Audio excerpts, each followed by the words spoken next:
Bonjour à tous. Donc, je suis Florence César-Massari de Normandie Écologie. Je vais du coup introduire un petit peu la séance et puis vous accueillir.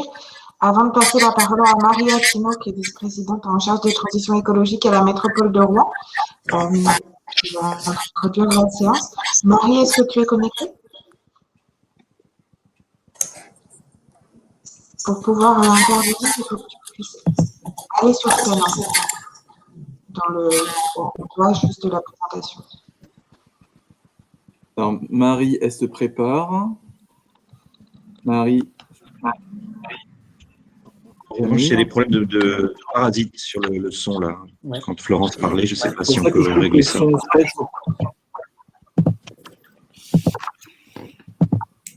Bonjour Marie, connectée. Bonjour, est-ce que vous m'entendez? Très bien. Oui, c'est très bien Marie. Hurrah. J'ai testé 3 ou 4 supports pour pouvoir vous rejoindre et je commençais à m'inquiéter. Donc je suis ravie d'être enfin connectée. Parfait. Eh ben, on va pouvoir commencer. Du coup, je vais te laisser introduire, Marie, ce temps d'échange et puis cette découverte du réseau de chaleur, c'est Mehdi Sedibex. Avec grand plaisir. Merci Florence et bonjour, bonjour à tous, bonjour à toutes et tous, même si je vois, alors pour le moment dans l'espace, plus de visages masculins que de visages féminins. C'est toujours un plaisir, c'est souvent ce que je dis, d'échanger entre territoires pour partager nos bonnes pratiques et surtout les chemins que nous empruntons pour cette transition énergétique.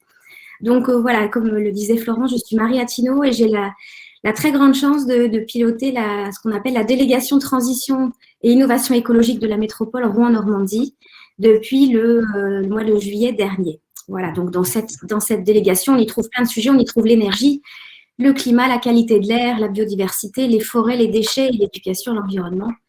Donc un territoire vaste.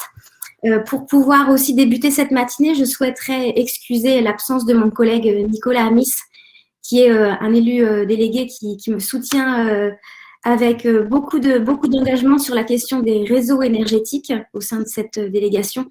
Mais malheureusement, Nicolas est retenu ce matin par un enterrement. Donc voilà, il ne pouvait pas être parmi nous. Il le regrette beaucoup. Il espère qu'il aura l'occasion d'échanger avec vous tous lors d'une prochaine fois ou même de venir chez vous peut-être dans le Nord pour une visite comme nous l'espérions initialement.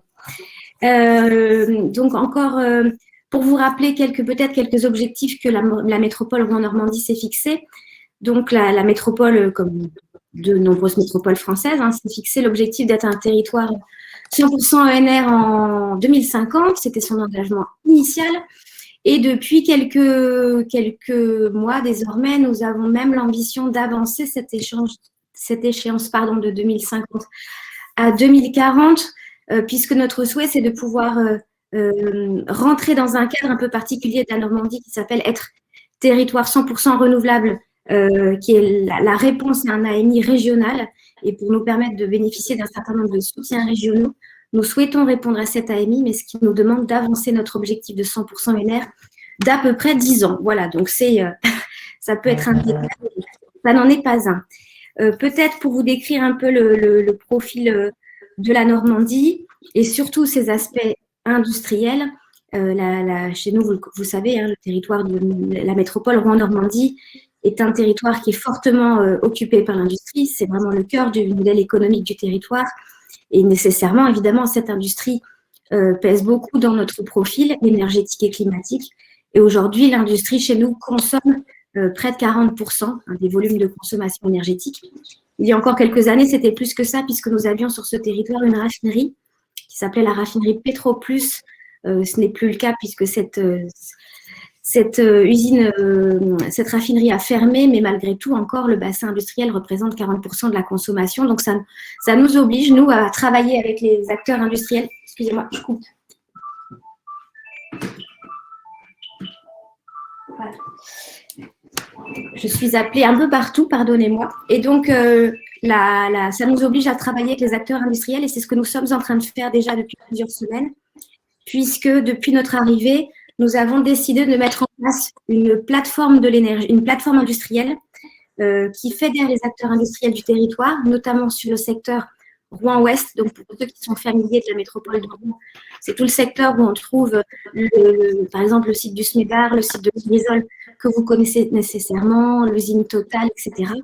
Et donc, ce secteur va se fédérer pour former une plateforme industrielle, ce qui nous permettra avec ces acteurs de travailler la question de la sécurité industrielle, mais surtout derrière d'embrayer sur des questions telles que leur transition énergétique, le développement des réseaux de chaleur fatale, l'amélioration des performances de leurs process industriels ou même la valorisation des friches, puisque certains ont des friches de belle taille, afin d'y installer des centrales solaires photovoltaïques.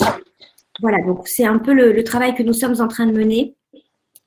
Alors je vous ai raconté le fait que la métropole, sur la métropole, 40% des émissions viennent de l'industrie, enfin des consommations d'énergie viennent de l'industrie. Ça correspond à peu près à 35% des émissions de gaz à effet de serre. Et ce qui nous oblige aussi à agir sur tout ce qui est périphérique à l'industrie, mais qui n'est pas considéré aujourd'hui dans ce périmètre spécifique, c'est-à-dire tous les aspects logistiques, transport routier, capacité à fournir de nouveaux carburants aussi à ces acteurs industriels. Et c'est aussi un travail que nous menons en parallèle, que nous réfléchissons actuellement à la production d'hydrogène décarboné et à la production de GNV pour alimenter des flottes de véhicules. Voilà. Écoutez, je crois que j'en ai déjà dit beaucoup. Peut-être simplement pour conclure cette introduction, encore une fois, saluer le travail de Normandie Énergie, qui nous accompagne depuis maintenant près de 3 ans, puisque Normandie Énergie était déjà à nos côtés lorsque la métropole de Rouen a mis en place son dispositif de COP21 local. Et dans cette COP21 locale, qui est un peu chez nous l'agitateur, le think tank géant de la métropole, on avait constitué parmi différents groupes de travail une coalition récupération de chaleur que Florence anime depuis cette époque et qui permet d'aboutir chez nous déjà à des premiers projets. Actuellement, par exemple, depuis quelques jours, nous avons décidé depuis quelques mois, nous avons décidé de lancer une étude de faisabilité pour étudier l'opportunité d'un réseau de chaleur fatale. Donc déjà, plusieurs étapes ont été réalisées, notamment avec l'aide de Florence. Et là, on se lance vraiment dans une étude de faisabilité qui va être cofinancée par 9 acteurs industriels qui potentiellement pourraient être raccordés à ce réseau. Et on espère que les résultats dans quelques mois de cette étude seront concluants et nous permettront de concrétiser ce projet pendant ce mandat. Voilà, je vous souhaite à toutes et tous une excellente matinée. Merci aux acteurs du pôle énergie pour ce partage. Et une fois encore, j'espère que nous aurons l'occasion à la fois de vous accueillir chez nous à Rouen et peut-être dans quelques mois de venir sur votre territoire pour pouvoir percevoir en réel et sur les sites les projets que vous allez nous présenter ce matin.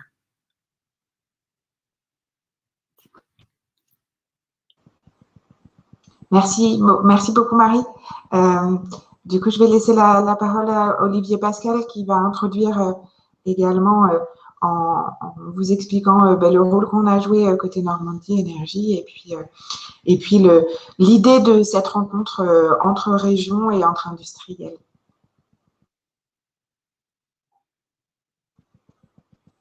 Olivier, on ne t'entend pas, alors je crois qu'il faudrait que tu allumes ton micro.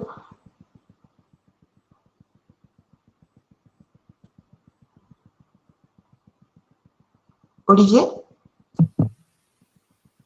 Alors, Olivier, vous devez activer votre micro.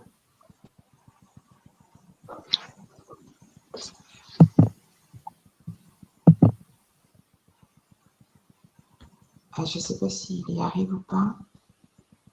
Olivier, est-ce que tu nous entends?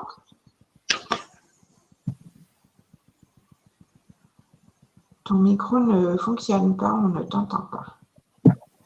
Ouais, votre micro est coupé, en fait, tout simplement.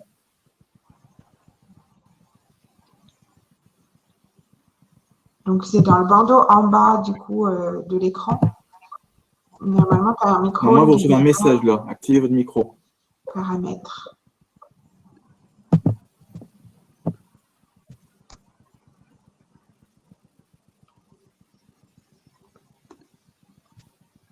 Il va se reconnecter, je pense. D'accord. Alors, du coup, je peux peut-être juste repréciser l'ordre du jour sur lequel on est passé très rapidement avant l'intervention de Marie, pour bien vous dire que du coup, donc là, évidemment, on a introduit la démarche et les rencontres. Oui, parfait. Olivier. Et qu'ensuite, on aura… Pardon, ouais. Oui, il y avait un Je pense que vous avez la main sur mon micro, en fait. Moi, je ne pouvais pas le… Donc, j'ai dû me déconnecter, me reconnecter. C'est pas grave. D'accord. Vous m'entendez bien? Du coup, oui. Alors, du coup, je faisais juste un tout petit rappel de l'ordre du jour parce que on est passé très vite dessus avant de te laisser la parole pour vous dire que du coup, on abordera bien pour pouvoir bien échanger, discuter ensemble, à la fois les projets normands et les projets Hauts-de-France pour pouvoir découvrir qui fait quoi sur les deux régions, avant évidemment de découvrir le réseau de vapeur CEDIPEX, CEMEDI, et qu'on remercie vraiment de leur témoignage. Du coup, je te laisse la parole, Olivier, merci. Merci Florence. Alors, en tant que VP du pôle nouveaux usages, moi, je ne pouvais pas démarrer ce nouveau webinaire sans établir un certain nombre de remerciements. Donc, merci particulièrement à Marie Attino pour ses quelques mots et surtout son support dans le cadre de cette coalition. Je me permettrai de revenir tout à l'heure, Marie, sur cette notion de coalition pour que ce soit bien clair, notamment pour nos amis des Hauts-de-France. Remercier bien évidemment toute l'équipe de Normandie Énergie, particulièrement Florence pour l'animation avec brio de toutes ces animations de coalition que l'on fait maintenant depuis plusieurs mois. Un petit mot quand même pour notre DG qui s'implique, qui met une grande énergie dans toute cette approche valorisation d'énergie fatale au sein de notre belle filière normande. Remercier bien évidemment les nombreux industriels, collectivités, acteurs de l'énergie qui sont présents aujourd'hui. Et saluer particulièrement les deux personnes qui nous accueillent, M. François Haas, qui est PDG de la CEMEDI, et M. François Thuillier, qui est directeur de CEDIPEX. Je les laisserai se présenter tout à l'heure. Et merci infiniment pour nous ouvrir les portes de vos installations aujourd'hui. Alors, pour les membres de Normandie Énergie et puis ceux qui gravitent autour de nous, je pense que vous avez en tête que les valeurs de Normandie Énergie, c'est entre autres l'ouverture. C'est cette idée de grandir à travers l'autre, c'est d'ouvrir le champ des possibles, et c'est cette idée de partage qui permettrait d'aller plus vite et plus loin. Alors, lorsque l'on a regardé les actions menées par notre pendant sur le territoire des Hauts-de-France, que ce soit sur l'énergie fatale, que ce soit sur les énergies renouvelables, que ce soit sur le CO2, il nous semblait vraiment opportun d'imaginer des actions croisées. Alors, j'avais bien évidemment préféré organiser cette visite en présentiel. Malheureusement, compte tenu des conditions, ça n'était pas possible. Mais je tiens vraiment à remercier le pôle énergie au travers de son directeur Jean Gravelier qui va prendre la parole ensuite, mais également les nombreux participants des Hauts-de-France. Alors, je ne vais pas pouvoir tous les citer, mais je voudrais saluer particulièrement les représentants de la région Hauts-de-France. Je pense que messieurs Mathusac et Alossery nous ont rejoints. En tout cas, je les avais vus dans la liste des inscrits. Remercier ArcelorMittal. Je pense que monsieur Père également a dû nous rejoindre, ce qui permettra de partager l'expérience d'une des toutes premières valorisations d'énergie fatale industrielle en France sur leur site de Dunkerque. Le Grand Port Maritime de Dunkerque, bien sûr les représentants de la communauté urbaine de Dunkerque, le cabinet Ferrest, que je ne peux pas occulter, qui interviendra dans ce webinaire pour nous partager les nombreux travaux qu'il a réalisés sur cette notion de valorisation d'énergie fatale sur les territoires de la communauté urbaine de Dunkerque. Et bien évidemment, côté Normandie, je ne pourrais pas non plus remercier tous les acteurs présents, mais remercier particulièrement Borealis au travers de son directeur énergie et climat, Bertrand Val. Merci Bertrand pour ton soutien sur cette approche normande depuis le début. Mais également de grands noms, Cabo Carbone, le SMEDAR, Total qui est présent sur les deux régions, Auril, Aropa, Chevron et bien d'autres, et toutes mes excuses de ne pas pouvoir citer chacun des participants. Saluer, je l'ai fait tout à l'heure, la métropole de Rouen-Normandie au travers de Marie, mais également Cossen Aglo qui est présent et qui est très très moteur dans toutes ces approches d'énergie fatale et de valorisation d'énergie fatale interindustrielle ou même sur des réseaux de chauffage urbain. Quelques mots quand même pour présenter notre filière normande auprès de nos confrères des Hauts-de-France. Juste quelques indicateurs. Cette filière aujourd'hui en Normandie, c'est un peu plus de 36 000 emplois, c'est 1400 établissements concernés, c'est 40% de la capacité française de raffinage de pétrole, c'est 8 réacteurs nucléaires, dont, plus un EPR, le premier français, vous l'avez tous en tête. C'est la 5e région, la Normandie, consommatrice de gaz, avec un petit peu plus de 47 TWh. En éolien offshore, on n'est pas en reste, hein, 1,5 gigawatts en développement sur 3 parcs. C'est un peu plus de 70 projets de méthanisation. C'est 4 grandes centrales solaires au sol. On parle d'un peu plus de 36 mégawatts crête. C'est un territoire, Marie l'a dit, engagé pour l'hydrogène. Il y a un gros travail qui est fait sur cette mobilité hydrogène. C'est un territoire qui est engagé dans les réseaux de chauffage urbain et industriels à partir d'énergies renouvelables et de récupération. Ça tombe bien, c'est ce qui va nous animer aujourd'hui. Et quand on parle de réseau de chauffage, on parle bien évidemment de biomasse avec une ressource de biomasse qui est liée à ces chaufferies. On a un peu plus de 240 mégawatts installés pour un peu plus de 240 000 tonnes de biomasse consommée pour alimenter tous ces exutoires. Alors vous m'avez entendu tout à l'heure, j'ai parlé de coalition. Je voulais quand même redéfinir ce qu'étaient ces coalitions. Alors, pour ceux qui ont suivi, la métropole de Rouen-Normandie s'est inscrite dans une dynamique, cette dynamique internationale de la COP21 et a décidé en 2018 une mise en œuvre locale pour définir un peu plus précisément une véritable politique climat et énergie qui est très ambitieuse, hein, arriver au zéro émission en 2050 et même l'anticiper, c'est ambitieux, mais on va y arriver. Cette démarche de COP21 locale, c'est vraiment une démarche collective pour construire une véritable ambition partagée et pour rendre acteur, en fait, s'approprier le plan climat-énergie de la métropole, se l'approprier en tant que citoyen et en tant qu'acteur économique également. Donc vous l'avez compris, hein, cette COP21, ça consiste à mobiliser les acteurs du territoire au travers de différentes actions pragmatiques, dont la mise en œuvre de coalitions. Et au sein de Normandie Énergie, on avait fait le choix de pouvoir apporter notre contribution et fédérer cette coalition d'énergie fatale industrielle. Alors tout cela, et c'est des propos que j'avais repris dans le dernier webinaire que nous avions fait avec les industriels particulièrement de la métropole de Rouen. Pourquoi se focaliser particulièrement sur cette énergie fatale? C'est qu'aujourd'hui, à l'échelle nationale, c'est un peu plus de 100 TWh rejetés sous forme de chaleur par l'industrie. La région Normandie, c'est la 4e en potentiel de récupération. On a en tête les chiffres d'un potentiel de 10 TWh. Quelques chiffres pour étayer ceux de Marie Attino tout à l'heure sur la métropole de Rouen, c'est un potentiel de récupération de 300 GWh, c'est 8% de l'énergie finale consommée. Et donc, il nous semblait important que Normandie Énergie ait un rôle à jouer aux côtés des collectivités et des industriels. Cette COP21, c'est véritablement, et c'est les propos que j'avais repris lors du dernier webinaire, c'est véritablement le terreau propice pour réfléchir collectivement à cette approche conjointe industrielle-collectivité, avec des objectifs qui nous semblent évidents, mais encore faut-il se mobiliser, des gains économiques pour nos entreprises, la contribution pour diminuer les gaz à effet de serre des entreprises et donc forcément du territoire. Et le point qui est très important, et j'insiste souvent dans mes propos là-dessus, c'est la synergie économique et environnementale entre les collectivités et l'industrie à l'échelle d'un territoire. Donc nous avons démarré, vous le voyez sur les slides qui vont se dérouler, nous avons démarré cette coalition le 23 novembre 2018, donc en présence d'un de nos ambassadeurs, M. Val, de chez Borealis, qui a permis de fédérer plus de 40 acteurs de l'industrie, dont les noms devraient s'afficher normalement sur la slide qui suit.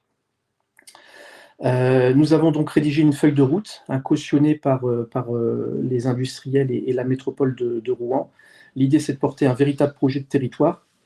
Et notre feuille de route est dissociée en plusieurs étapes, donc une mise en acteur des réseaux, la définition d'une cartographie des grandes masses, des visites de sites, des études de gisement, et maintenant des visites croisées, Normandie, Hauts-de-France, pour nous permettre de partager un maximum les expériences de chacun et pouvoir profiter un maximum des expériences de chacun. Donc je vais laisser la parole à l'intervenant suivant. Je vous souhaite vraiment une excellente visite et je trouve vraiment innovant cette idée de partage entre deux belles associations qui portent une filière régionale, celle des Hauts-de-France et bien évidemment celle de la Normandie. Merci beaucoup, Olivier. Alors, comme je le disais en introduction sur l'ordre du jour, on va commencer par aller découvrir à la fois les projets, mais aussi les réseaux existants dans les Hauts-de-France. Et puis ensuite, on présentera également ce qui se fait en Normandie avec un petit zoom sur les différents projets qui ont été évoqués par Marie et par Olivier sur la métropole de Rouen notamment, mais aussi d'autres territoires actifs, avant de zoomer sur, bien sûr, ce réseau de vapeur qui nous intéresse tous et qui fait l'objet de ce webinaire. Donc, je vais laisser la parole à Monsieur Père de ArcelorMittal, qui va nous expliquer un peu l'ambition des industriels des Hauts-de-France sur cette dynamique de récupération de chaleur, d'énergie fatale, mais aussi de CO2, je crois. Alors, Monsieur Père essaie de se connecter. J'ai dû enlever des intervenants parce qu'il n'y avait plus de place sur scène. Oui, visiblement, il faut sortir de scène quand vous n'intervenez pas. Je fais. Donc, alors, Monsieur Père, vous recevez une invitation, vous voudrez l'accepter. Et normalement, vous pourrez intervenir.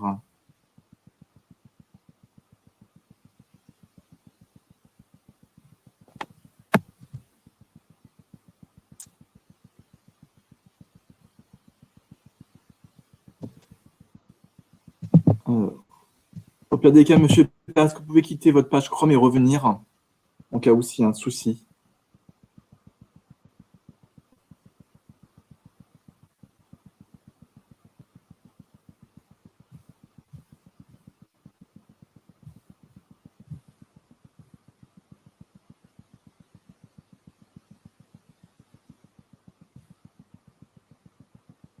Pour information, du coup, sur la partie questions-réponses, on a prévu une séance de questions-réponses à la fin de l'intervention de Monsieur Tuillier et de Monsieur Haas sur le réseau vapeur Semedis-Edibec, ce qui permettra à la fois que vous posiez toutes vos questions sur ce réseau et puis de poser des questions sur les projets évoqués tout au long de la matinée. Bonjour, Monsieur Père. Alors, Monsieur Père, vous pouvez activer votre micro. Voilà, c'est fait. Donc, impeccable, on vous entend très bien. On vous laisse la parole, bonjour. Bonjour à tous. Donc voilà, donc on m'a demandé de présenter un petit peu la démarche du collectif CO2 pour décarboner l'industrie du Dunkerquois. Donc je m'appelle Dominique Père et je suis le directeur du site d'ArcelorMittal de Dunkerque. Bien, donc on va passer au slide de suivant, si vous le voulez bien. Donc ArcelorMittal est engagé vers la neutralité carbone en 2050. Et dès aujourd'hui, donc nous avons un objectif de réduire de 32% nos émissions de CO2 en 2030 par des projets concrets que nous sommes en train de mettre en place. Donc le premier projet, c'est augmenter le recyclage de l'acier. Donc aujourd'hui, on recycle 1 million de tonnes d'acier usagé et donc on passera donc à 2 millions de tonnes d'ici 2022. Donc là, on est en train de construire les installations sur l'usine de Dunkerque pour arriver à cet objectif. Le deuxième projet, c'est un projet donc innovant, c'est une première mondiale, donc c'est transformer donc le haut fourneau en réinjectant les gaz sidérurgiques, qui sont des gaz réducteurs, dans la cuve du fourneau en lieu et place d'une partie des carbones fossiles.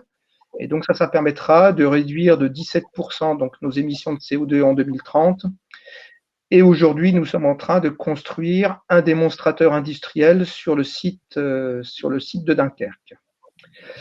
Et le troisième projet, donc c'est un projet de capture du CO2. Donc c'est capturer le CO2, le purifier, le liquéfier pour, dans un premier temps, essayer de le réutiliser par d'autres industriels pour le transformer soit en polymère, soit en carburant, et les excédents, donc les stocker donc, en mer d'or. Et ça contribuera pour 8% de nos réductions. Et donc, avec ça, nous arrivons bien au 33. Et là aussi, sur la capture du CO2, nous sommes en train de construire un démonstrateur sur le site de Dunkerque. Voilà, on peut passer donc au slide suivant. Donc, on n'est pas seul. Alors, effectivement, ArcelorMittal Dunkerque est le plus important émetteur de CO2 industriel de la région Hauts-de-France. Et à ce titre-là, donc, il a, je dirais, une responsabilité particulière. Et donc, nous avons emmené, je dirais, le territoire dunkerquois avec nous.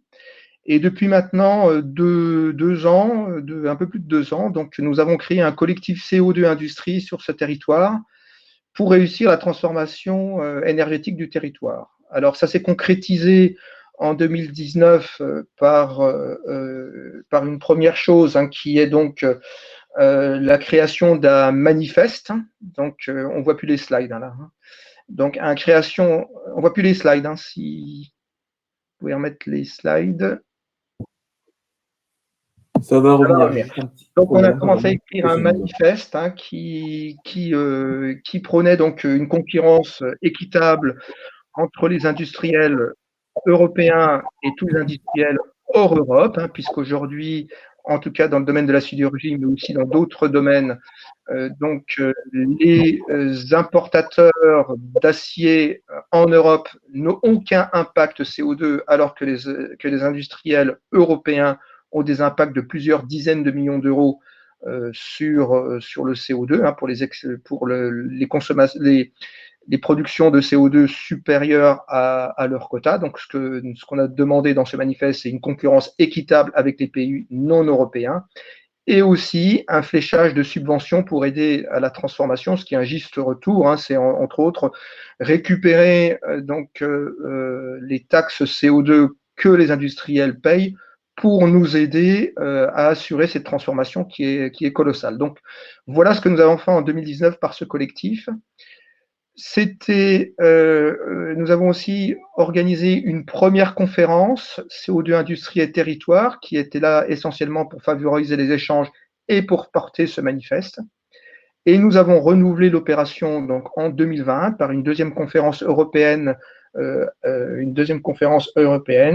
qui là avait plutôt comme objectif d'échanger sur les bonnes pratiques et de mettre les personnes donc en réseau.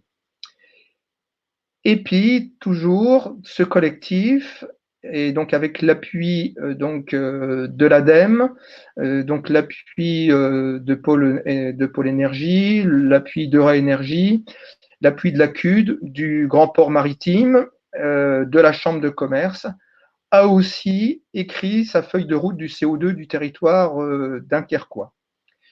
Donc là, elle est vraiment toute fraîche, elle vient de sortir donc en fin 2020. Et nous sommes encore en train de la structurer. Cette feuille de route, qu'est-ce qu'elle décrit ? Elle décrit une infrastructure sur laquelle s'appuient les industriels pour disposer notamment de chaleur fatale partagée, donc un réseau de chaleur dans lequel les industriels qui ont des ressources déverseraient leur chaleur et ceux qui ont moins de ressources capteraient leur chaleur.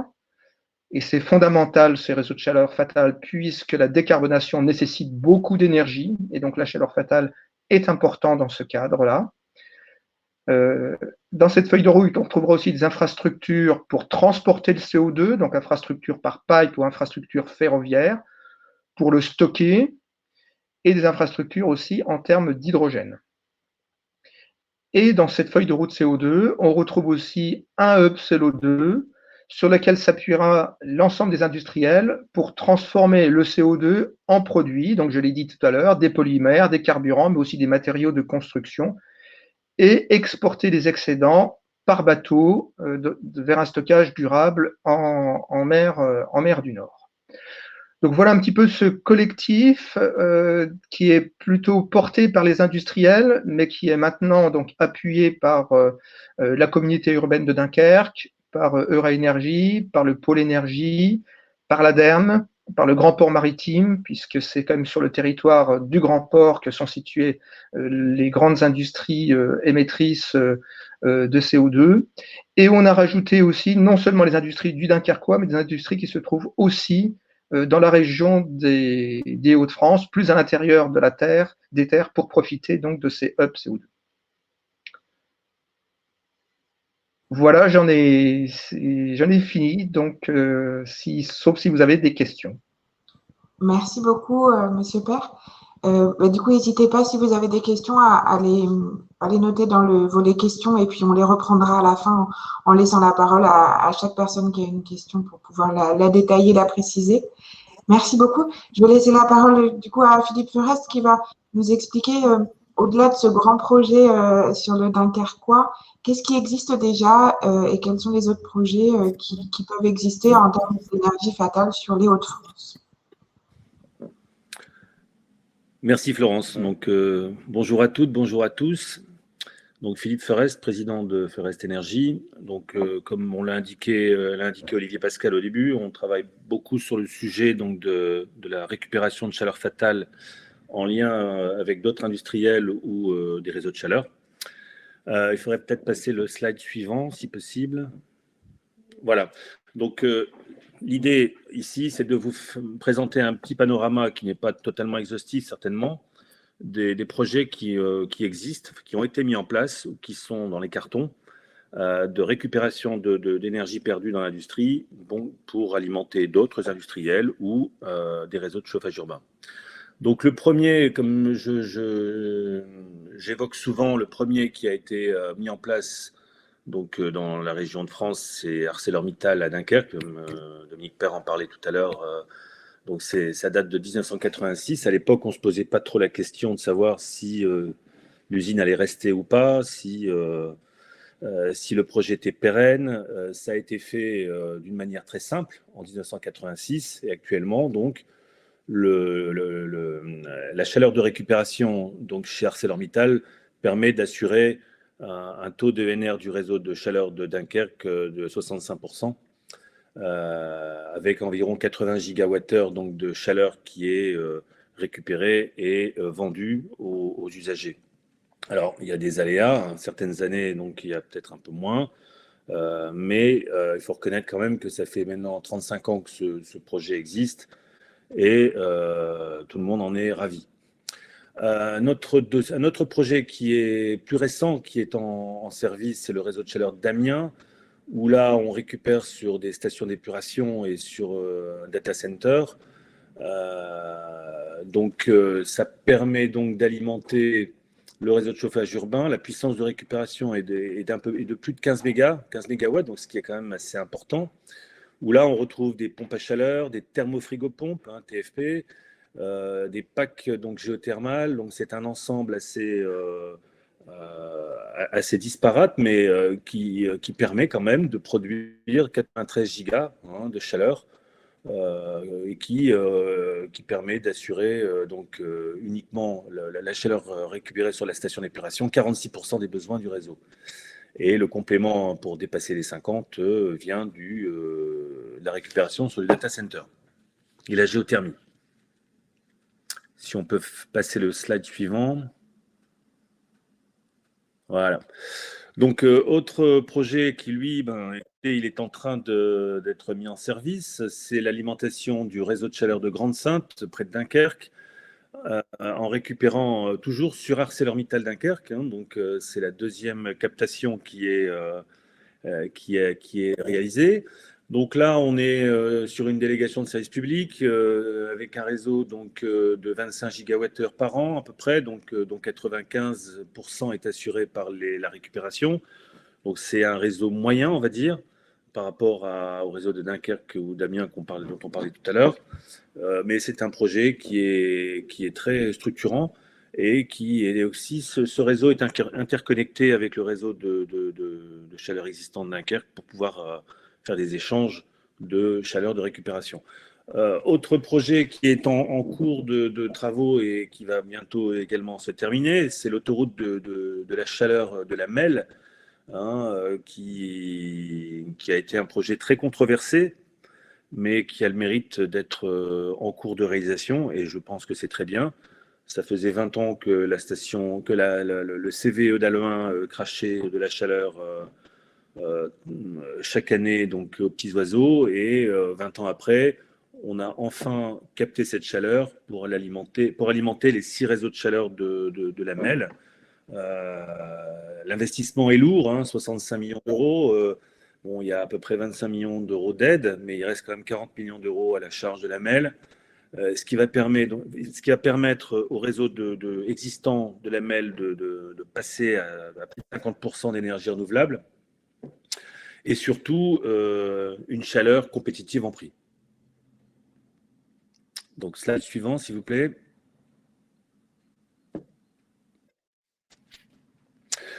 Alors, projet donc est en train de se terminer. Là, on est en train de finir le projet également, encore une fois, ArcelorMittal, donc, mais là, le site de Dèvres, dans le Pas-de-Calais, qui alimente un nouveau réseau de chaleur, donc, qui lui-même distribue le complexe aquatique et puis quelques bâtiments. Donc, c'est un réseau de chaleur beaucoup plus modeste. Hein. On est sur 1,2 giga, vous voyez, donc on n'est pas du tout sur les... Ah, là, je ne vois plus le slide.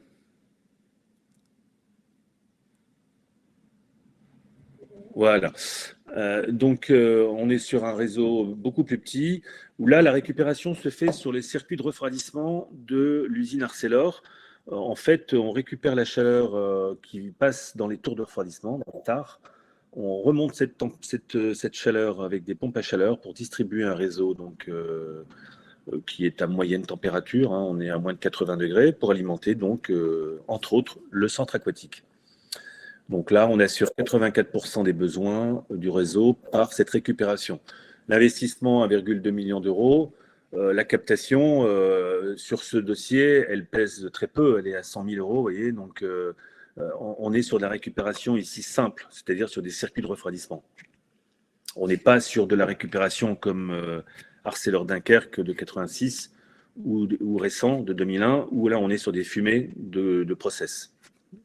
Ensuite, projet qu'on vient également de terminer là, avec Dalkia West Energy, la récupération donc, sur le CVE de Maubeuge, qui va alimenter le réseau de chaleur de Maubeuge qui est donc créé et à partir d'un premier petit réseau qui existait.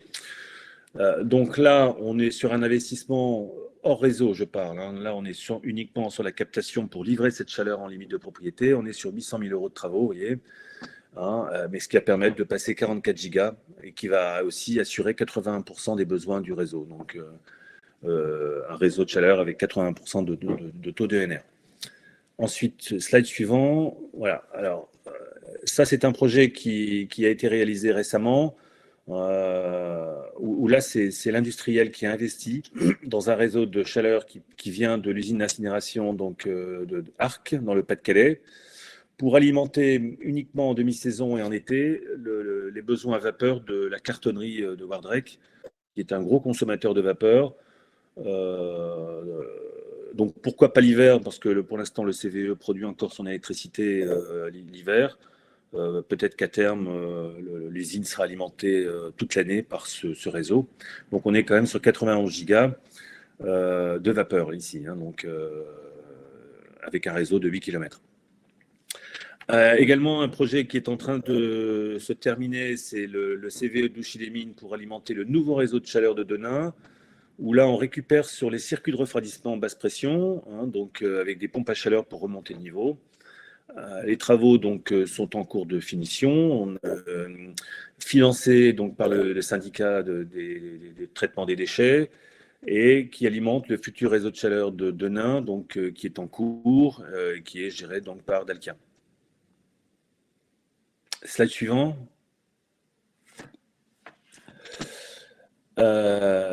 Ensuite, donc, le CVE de Dunkerque, enfin Dunkerque Petite Sainte, projet qu'on vient de terminer également donc, en récupération, 700 000 euros d'investissement pour alimenter le nœud énergétique qui va comprendre donc, le CVE d'un côté, l'industriel d'Audruy Van Kovenberg qui est à la fois consommateur et qui va pouvoir fournir également de la chaleur sur le réseau de Dunkerque avec ses chaudières donc, biomasse, et le réseau de chaleur de Dunkerque. Donc là, on est sur une récupération sur le soutirage turbine-vapeur, donc là en haute pression. Autre projet qui, lui, n'est pas encore réalisé, mais qui a été donc, acté dans la DSP, c'est la récupération sur le CVE de La Bauvrière, donc près de Béthune, dans le Pas-de-Calais. qui permettra d'alimenter le réseau en complément du gaz de mine de Gazonor, donc qui sera également une deuxième source d'ENR, qui permettra d'alimenter donc le réseau de chauffage urbain de Béthune. Slide suivant. Alors, donc tout ça, ce sont des projets qui sont soit réalisés, soit en cours de finalisation, soit programmés. Là, on est maintenant sur des projets qui sont en étude et qui devraient, je l'espère, sortir dans les années qui viennent. Donc, le premier, c'est la plateforme industrielle d'Isberg dans le Pas-de-Calais. Grosse plateforme avec un potentiel de chaleur fatale de 90 MW. Donc, nous avons mené toutes les études de captation, de caractérisation et puis technique d'alimentation d'un futur réseau pour Isberg et Saint-Venant. Donc, qui sont des petites communes. Donc là, nous sommes avec une plateforme industrielle disons en pleine campagne, on va dire, hein, où les débouchés ne sont pas évidents parce qu'on n'a pas une densité urbaine à proximité. Et là, l'idée, c'était à la fois de faire un réseau, mais aussi l'idée qu'on avait développée avec l'industriel, c'est d'aller alimenter des EHPAD, des écoles par des systèmes de containers de stockage avec des solutions plug au niveau de chaque consommateur. On vient avec un container et puis on enlève celui qui est vide pour le recharger avec un container neuf. Donc ça, c'est peut-être un peu prématuré, mais ça pourrait être, à mon avis, un développement intéressant. Tout ce qui est chaleur fatale qui se trouve loin des grands centres urbains ou qui n'ont pas de site industriel à proximité. Autre projet sur lequel on est en train de travailler en ce moment, vu que la DSP du réseau de Calais se termine en décembre 2022, c'est la récupération chez GrafTech pour alimenter le réseau de chaleur de Calais qui existe depuis quelques dizaines d'années, pour améliorer donc le taux d'ENR de ce réseau. Mais surtout, l'intérêt, c'est que GrafTech produit toute l'année de la chaleur et on pourrait alimenter le réseau. Et pourquoi pas l'été aussi, comme on aurait une capacité importante de gisement, pourquoi pas faire aussi du rafraîchissement avec cette chaleur qui est fatale et qui l'été ne coûte pas grand-chose. Slide suivant. Également un projet qu'on a étudié là, qui est dans les cartons, c'est l'usine LME à Trie-Saint-Léger, près de Valenciennes, pour alimenter le réseau de chaleur de Valenciennes, qui n'existe pas, qui est à créer, où là on a également, comme Isberg, un très gros potentiel de récupération. On a 70 MW quand même de récupération. Donc l'idée que l'on a développée, c'est de créer un réseau à Valenciennes, donc l'agglomération ouest, en récupérant donc la chaleur sur les systèmes de refroidissement. Et on a aussi possibilité d'avoir un complément au niveau des fours, des fours arc.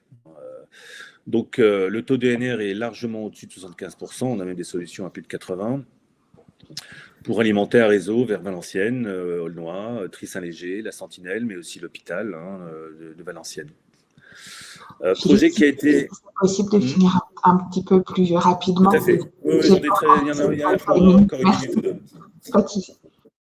Ensuite, donc, le projet Echium à Limbre, c'est la cimenterie Echium pour alimenter une autre usine, un Cical, une papeterie à Limbre et un petit réseau.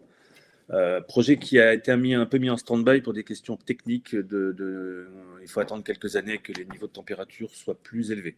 Slide suivant.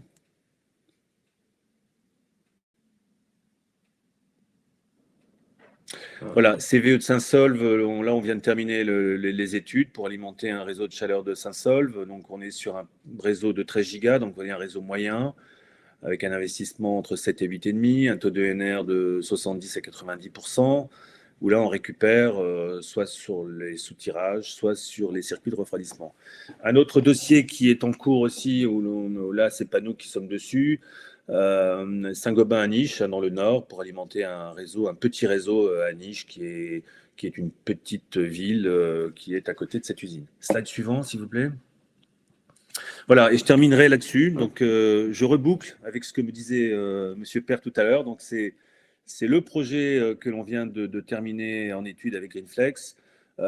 C'est l'autoroute de la chaleur, donc du Dunkerquois, en récupérant sur plusieurs sites industriels et en créant un énorme réseau en plusieurs phases, à l'ouest et ensuite à l'est.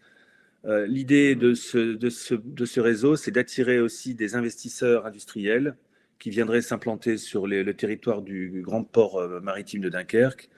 Donc c'est un projet en collaboration également avec la communauté urbaine, avec Pôle Énergie, Eura Énergie, où là c'est assez important, on serait sur 250 gigas, un taux d'ENR de plus de 80%, et là dédié à l'alimentation en vapeur industrielle. Voilà, donc pour terminer rapidement, vous constatez une chose, c'est que beaucoup de projets qui existent, ce sont des CVE. Quelques projets existent avec des industriels et beaucoup de projets dans les cartons avec des industriels. Je pense qu'on peut se poser la question. Je pense qu'il va assouplir les décisions pour pouvoir capter la chaleur des industriels, pour pouvoir développer cette filière de chaleur fatale alimentant des réseaux. Voilà, c'était un petit peu le message que je voulais vous passer. Voilà. Merci Philippe. Donc, on a bien pu comprendre mieux les projets et tous les réseaux qui sont déjà existants dans votre région. Et c'est particulièrement intéressant et inspirant. On va passer la parole à Bertrand Val, qui est notre pilote industriel sur la coalition récupération d'énergie sur la métropole de Rouen, et du coup qui anime avec nous et favorise le partage d'expériences et le montage de projets avec les industriels de Rouen. Bertrand, je crois que vous avez votre micro qui est coupé. Alors, si vous pouvez l'allumer.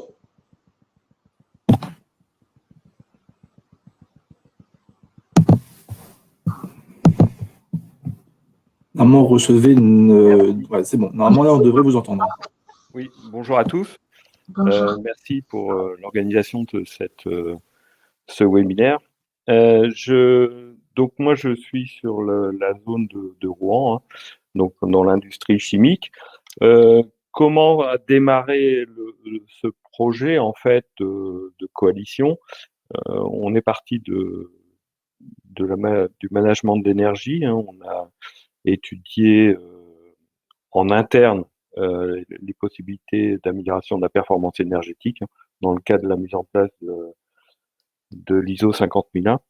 Et donc, on s'est aperçu qu'on avait de la chaleur fatale qui n'était pas utilisable sur le site. Et là, on a commencé à chercher au niveau des sites voisins comment on pouvait faire. Et là, rapidement, grâce à l'ADEME et Normandie Énergie, eh bien, on a vu le besoin d'identifier les différents partenaires qui seraient dans le même cas que nous, à la fois donc des fournisseurs d'énergie et aussi des utilisateurs d'énergie. Et donc peut-être faut avancer la présentation. Et donc là sur cette zone, donc on a le grand port maritime de Rouen, on a plusieurs sites industriels comme Total, Lubrizol, et on a aussi des fournisseurs d'énergie, hein. On a le SMEDAR, on a Triadis qui produisent de l'énergie à partir de déchets soit industriels, soit déchets urbains. Et donc, rapidement, on a vu l'intérêt de regrouper en fait ces industriels à étudier la création d'un réseau, peut-être avec différents niveaux de chaleur, hein, puisque il peut y avoir différentes pressions d'utilisation du réseau de chaleur pour partager au niveau d'un industriel. Et donc, voilà un peu comment est né ce projet.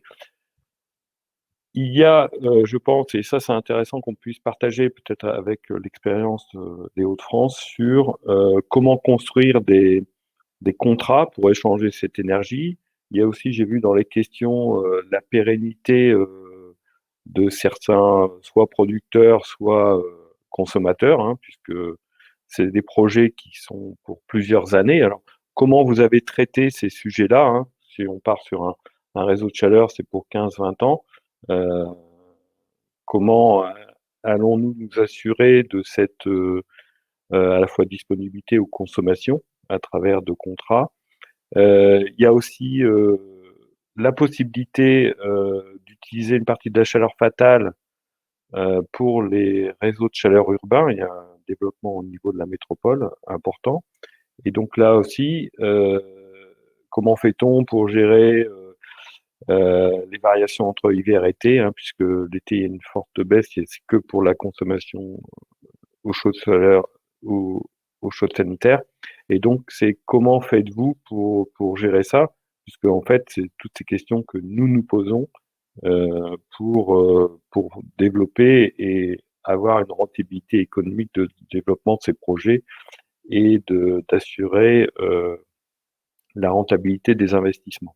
Je pense que c'est vraiment une opportunité aujourd'hui de pouvoir échanger sur ces aspects à la limite techniques, mais aussi contractuels.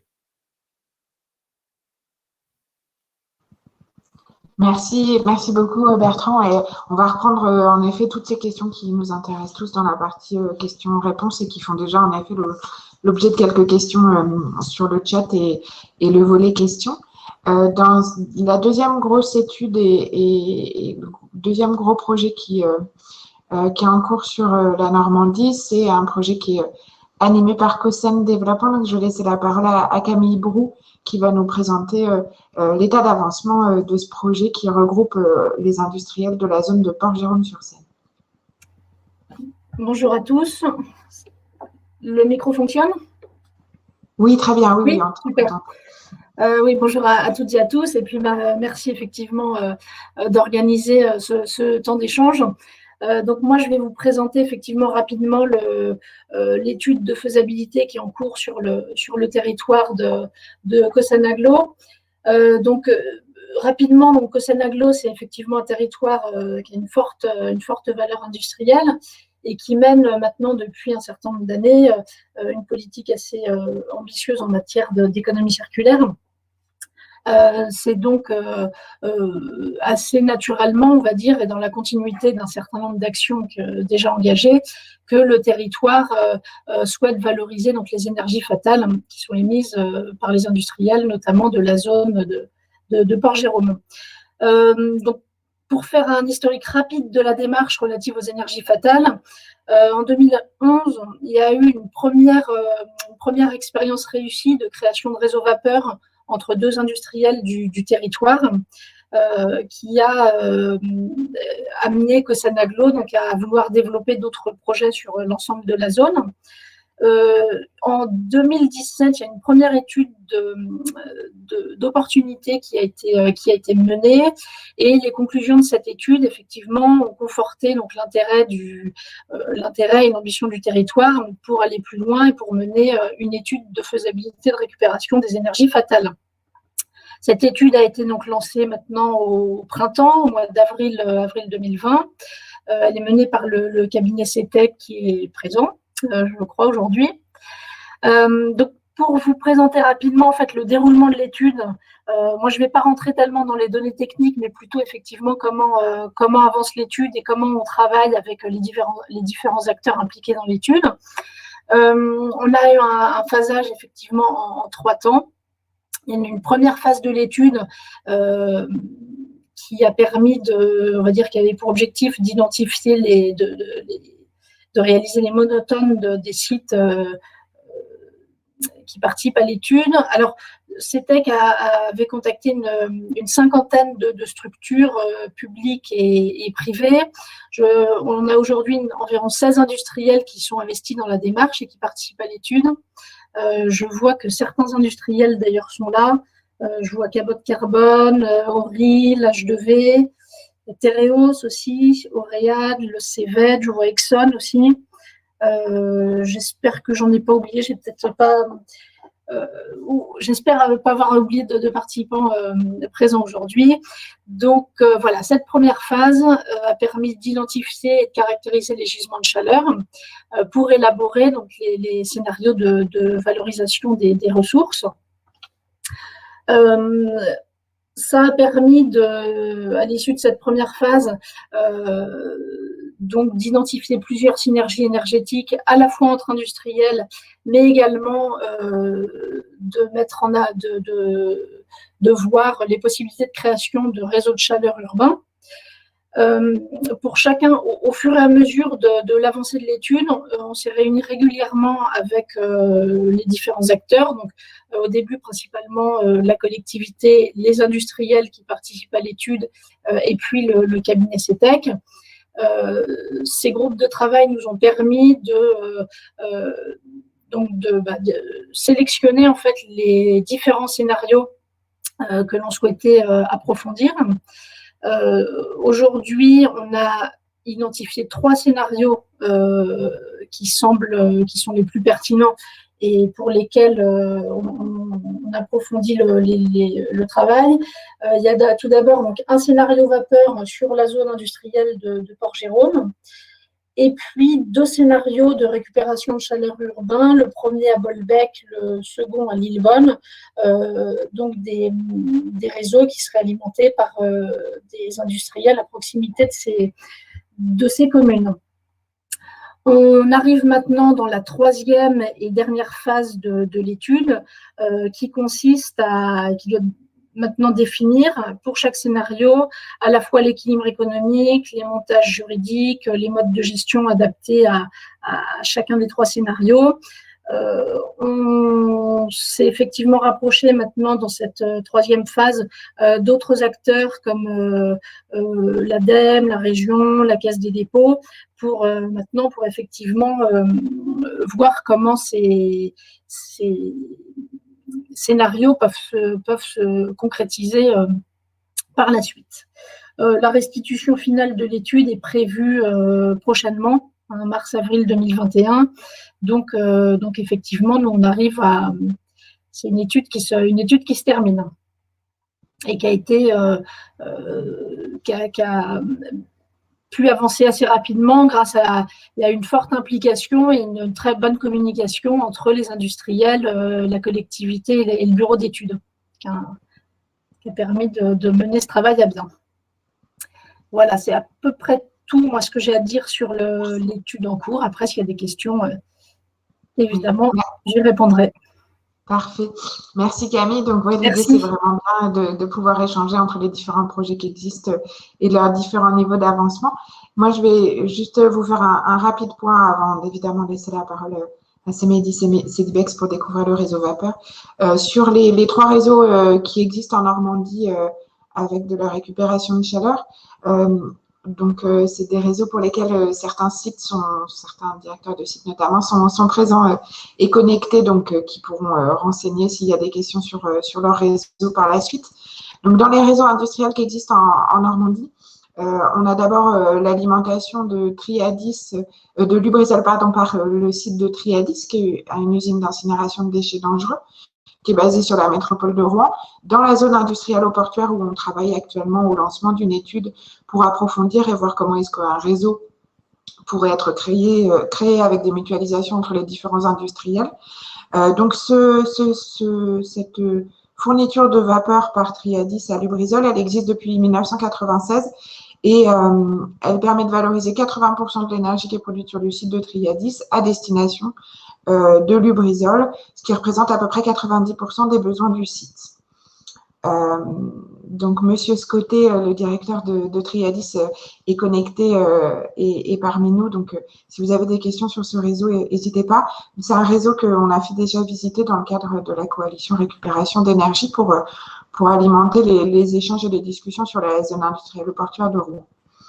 Le deuxième réseau que je voulais vous présenter, du coup, Camille en a parlé, c'est un réseau qui permet d'alimenter l'usine de Tereos, qui existe depuis du coup 2015, ce lien de vapeur verte entre l'usine de valorisation énergétique du CEVED et l'usine voisine de Tereos.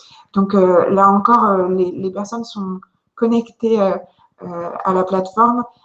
Donc, on a Monsieur Maluga de Suez, qui du coup est l'exploitant de l'usine d'incinération, et puis Monsieur Mazar de Tereos, qui sont également connectés si vous avez des questions sur cet échange de vapeur qui fonctionne bien et qui, du coup, alimente aussi les discussions et les échanges et l'étude que vient de nous présenter Camille sur la zone de Port-Jérôme-sur-Seine. Et ces acteurs font partie du groupe de travail qui travaille actuellement sur les réseaux qui pourraient naître nouveaux entre industriels dans la zone. Et enfin, bien sûr, le dernier réseau qui existe, et pas des moindres, qui nous intéresse aujourd'hui, ben, c'est celui de la CMEDI et de CEDIBEX. Donc évidemment, je vais leur laisser la parole pour qu'ils puissent présenter leur réseau qui permet d'alimenter depuis les années 80 à peu près 5 industriels et qui a été étendu en 2020 à 3 nouveaux industriels. Donc je vous laisse la parole, Monsieur Tuillier et puis Monsieur Haas. Merci de nous avoir rejoints. Alors, il faut que vous activiez vos micros, mais sinon, on vous voit. Voilà. J'y vais. Bonjour. Écoutez, François Haas, bonjour à tous. Je vous parle au nom de CEMEDI, bien entendu. Et merci surtout de nous avoir associés à ces échanges. C'est tout à fait intéressant et bien dans l'air du temps, j'ose dire. Je voudrais vous parler un petit peu du montage de la CEMEDI. Alors, je ne sais pas si on fait défiler au fur et à mesure ou pas. Vous pouvez peut-être passer à la slide suivante, voilà, pour vous décrire un peu l'historique du montage, si vous voulez. Hein.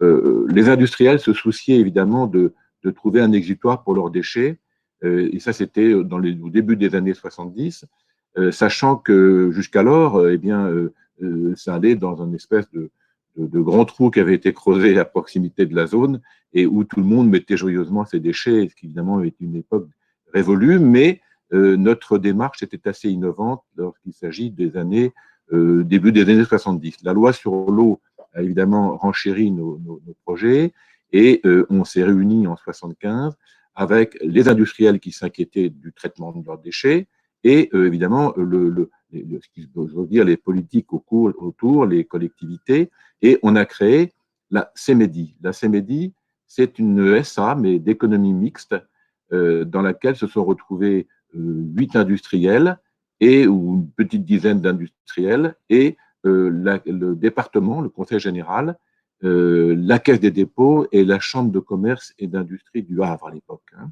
Et tout ça a constitué le capital de la CEMEDI, dans lequel les industriels sont actionnaires à hauteur de 40%. Cela étant fait, la constitution de la société étant faite, il fallait trouver évidemment une façon de fonctionner pour créer cette usine qui n'existait pas et ces incinérateurs. Et on s'est adressé dès l'origine au groupe Veolia, hein, qui assure toujours l'exploitation du site, puisque ce sont eux qui ont construit cette usine avec l'aide d'ingénierie autour, mais et qui depuis exploitent l'outil que sont les incinérateurs présents.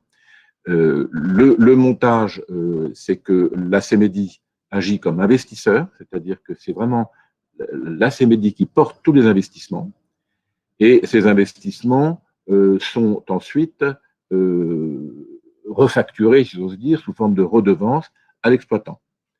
Donc, il ne s'agit pas d'un rapport marchand entre la CEMEDI et CEDIBEX, il s'agit plutôt d'amortir nos coûts d'investissement, et les redevances sont simplement basées sur la période d'amortissement et les coûts d'intérêt, puisque tout a été fait en montage par l'emprunt bancaire. Voilà. On peut peut-être passer sur la diapo suivante. Le slide suivant, s'il vous plaît, merci. Donc, vous avez ici l'ensemble de l'évolution du projet devenu réalisation. Et jusqu'à ce jour, on vient de mettre en route, puisque je n'en ai pas parlé encore, une livraison supplémentaire de vapeur vers 3 nouveaux consommateurs industriels, sachant que dès l'origine, nous avions déjà 5 industriels raccordés. Donc, en 1975, je rappelle, 1977, au début de l'usine, du fonctionnement, c'était vraiment novateur, puisque nous étions dans l'ère de temps développement durable, avant l'heure, je dirais, avec ce brûlage, si je puis dire, des déchets et la récupération de chaleur qui allait avec. Je vais passer la parole peut-être à François Tuillier pour qu'il aille un peu plus loin dans le descriptif de l'usine, mais ce que je veux dire, c'est que on ne fait rien sans une volonté politique dans le domaine. Et il faut que les politiques, les collectivités accompagnent ces projets Et ça a été vraiment le cas au Havre. Il y a vraiment une vraie volonté politique de faire. Je sais qu'elle existe, alors je ne connais pas Dunkerque, un peu, pas trop non plus Rouen, mais je sais qu'elle existe vraiment sur Port-Jérôme. Et là aussi, on peut parler de volonté politique avec, je crois, Jean-Claude Vest qui a beaucoup poussé pour que vous arriviez à ce résultat qui est un succès avec le CEVED et Tereos, etc. Donc, on va aller plus loin, on a des projets pour aller plus loin. On a maintenant 8 industriels raccordés en réseau de chaleur et on a également des projets sur le CO2, mais c'est un petit peu tôt pour en parler parce que si on sait faire, en tout cas économiquement, c'est pas simple de trouver la martingale qui va bien. Je vous ai entendu, Madame Brou, tout à l'heure parler de cabote carbone. Ils peuvent évidemment témoigner de ce qu'est le réseau de chaleur du Havre, puisqu'ils sont partie prenante dans la société civile, les SOCDI. Voilà. Écoutez, j'ai dit ce que je crois j'avais à dire. Nous avons un atout supplémentaire maintenant pour relier les Hauts-de-France à l'axe Seine, sur lequel nous sommes tous.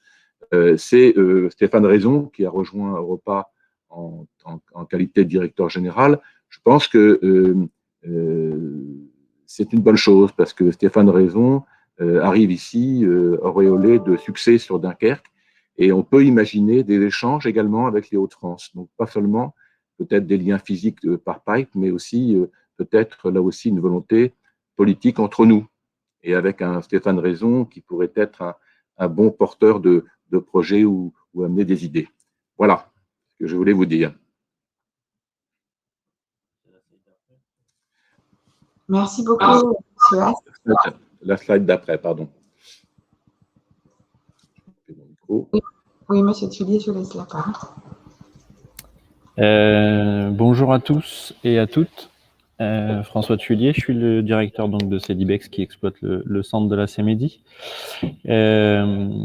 Donc le centre présente aussi plusieurs intérêts puisque de par la propriété de la CEMEDI, il y a un impact qui est territorial puisqu'on est plutôt sur un maillage normand et au-delà.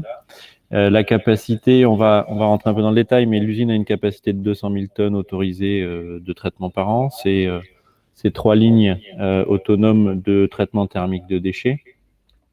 Il y a 90 personnes sur le centre et on produit annuellement 300 000 tonnes de vapeur qui sont pour partie turbinée, puisqu'il y a aussi une turbine sur le site. Donc, la première étape, c'est on fait passer la vapeur dans une turbine pour fabriquer la moitié de la consommation électrique du site. Et ensuite, on alimente le réseau qu'on appelle réseau industriel, sur lequel se sont progressivement raccordés 5 et puis 8 industriels avec l'extension qui vient d'être réalisée.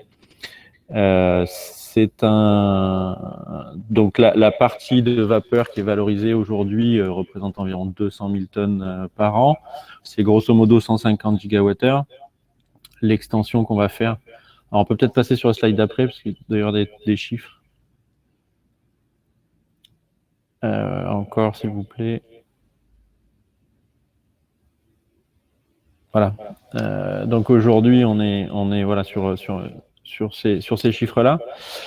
L'objectif, c'est de valoriser 265 000 tonnes de vapeur, ce qui représentera grosso modo la plus grosse partie de l'énergie qu'on pourra valoriser. La construction, c'est un partenariat qui se fait effectivement entre l'usine et des industriels qui, au départ, sont autonomes en fait en production de vapeur et pour lequel la CEMEDI vient proposer une solution de valorisation d'énergie puisque la vapeur est issue d'un process de traitement thermique et donc un statut d'énergie renouvelable. Et donc l'idée, c'est de venir faire baisser les consommations les productions de vapeur sur les sites des industriels en poussant la vapeur qui est produite par l'usine. Et de ce fait, les industriels ont un gain sur la partie consommation, que ce soit du gaz, c'est souvent du gaz maintenant, sur leur consommation de gaz, peuvent éventuellement avoir aussi un intérêt au niveau de la taxation, puisque c'est une énergie de valorisation, et ça leur permet aussi d'éviter en fait la production et les émissions de CO2 par rapport à leur outil de production. Donc l'objectif, c'est de pouvoir optimiser ces quantités-là. Les contrats sont sur des contrats de plusieurs années qui engagent les industriels et CEDIBEX dans un sens comme dans l'autre, donc en production et en consommation. Il y a aujourd'hui sur les sujets industriels, le sujet de la saisonnalité est un sujet qui n'est pas présent chez tous les industriels. En fait, ça dépend de l'utilité qu'ils ont de la vapeur. C'est-à-dire sur des phases de chauffage, il y aura effectivement un effet saisonnier. Sur de la consommation process, c'est un peu plus, c'est des consommations qui sont plus constantes. On peut passer à la slide d'après. Voilà, donc ça c'est le réseau. Alors je sais pas si la slide est très très visible, mais c'est le réseau global de la CEMEDI qui voit les 8 industriels connectés, avec une évolution sur la partie extension. C'est que c'est un réseau qui est entièrement enterré. Et qui est enterré sur 3,2 km. La première partie en bleu sur le slide est un réseau qui, lui, est aérien. Et donc, c'est à travers ce réseau-là qu'on valorise aujourd'hui l'énergie qui est produite. Voilà, c'est pour la présentation et l'explication du fonctionnement. Merci beaucoup à M. Tullier et puis M. Haas pour cette découverte de votre réseau et puis de son fonctionnement et de son montage qui, du coup, intéresse particulièrement les porteurs de projets et les personnes qui sont en train de faire des études sur comment mieux valoriser la chaleur sur leur territoire. Pour revenir, du coup, juste sur un des derniers points que vous avez évoqué avant de reprendre les questions une à une. Vous disiez que le réseau est enterré sur la partie nouvelle, c'est-à-dire la partie rouge, et aérien sur la partie bleue. Ce choix, il a été fait pour des questions techniques, j'imagine, d'investissement. Vous avez dû, c'est ça, enterrer le nouveau réseau? C'était alors le fait qu'on l'ait enterré, c'était aussi une demande du Grand Port Maritime du Havre. C'est que on étudie cette possibilité-là et c'était faisable techniquement. C'est pas simple d'enterrer un réseau dans une zone humide, enfin pas dans des zones humides, mais dans des zones qui sont proches de la mer. Mais on a quand même réussi à le faire sur 3,2 km. Donc c'est plutôt une réussite. D'accord. Si je peux me permettre, Madame, Monsieur Haas, de nouveau, de préciser quelque chose que je n'ai pas dit tout à l'heure. L'un des atouts importants que nous avons vus, c'était que l'ensemble des installations et du réseau se situe sur le port du Havre. C'est-à-dire que les terrains appartiennent au port du Havre et du coup, effectivement, le tracé, les passages d'un terrain à l'autre se fait sous l'égide des autorités portuaires, ce qui est beaucoup plus simple que si nous avions dû allonger des tuyaux sur un ensemble de terrains appartenant à des propriétaires différents. Et puis, pour rectifier un manquement, je voudrais dire aussi que le financement, effectivement, est assuré par des emprunts bancaires, mais aussi avec l'aide de l'ADEME. Et ça, ne pas le dire, ce serait évidemment une faute majeure. Voilà. Très bien, oui, merci. On a une question du coup qui est assez proche et qui est toujours sur le sujet un peu technique sur votre réseau.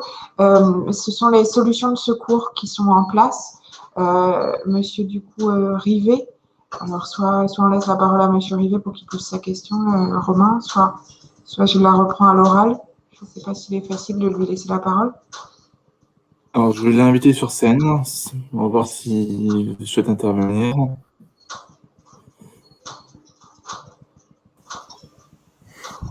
Bonjour, monsieur. Voici, monsieur. Oui, bonjour, j'espère que vous m'entendez. Oui, tout simplement. Déjà, merci à tous pour vos présentations, c'est très intéressant. Moi, je suis tout simplement apprenti dans l'association Picto à Fos-sur-Mer. Et ça m'intéresserait vraiment de savoir effectivement sur ce réseau de vapeur s'il y a eu des solutions de redondance qui ont été gardées.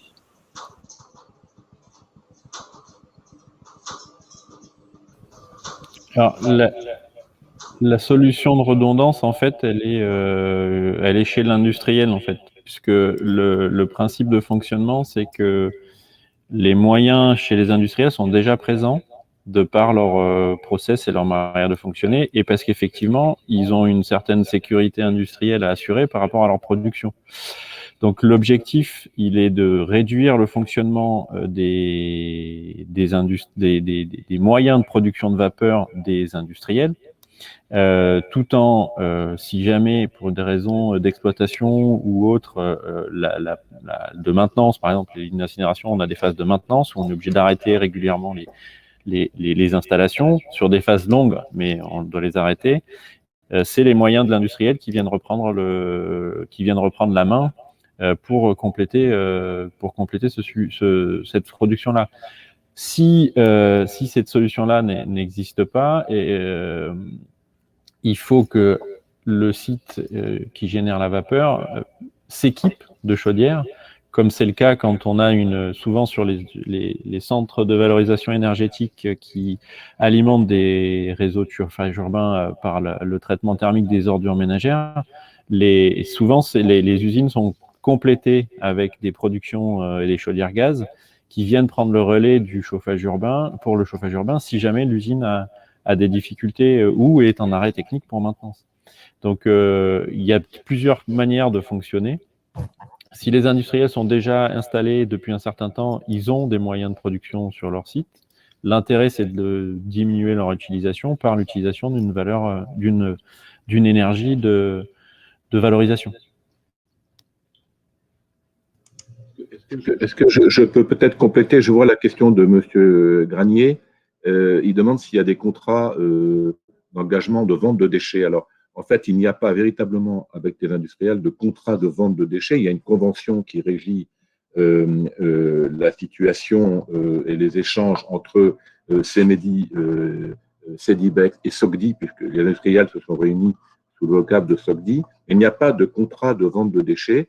C'est-à-dire qu'au début de l'exercice, les industriels émettent une prévision de tonnage qu'ils pourraient confier à CEDIBEX pour l'année suivante, mais il n'y a pas vraiment d'engagement.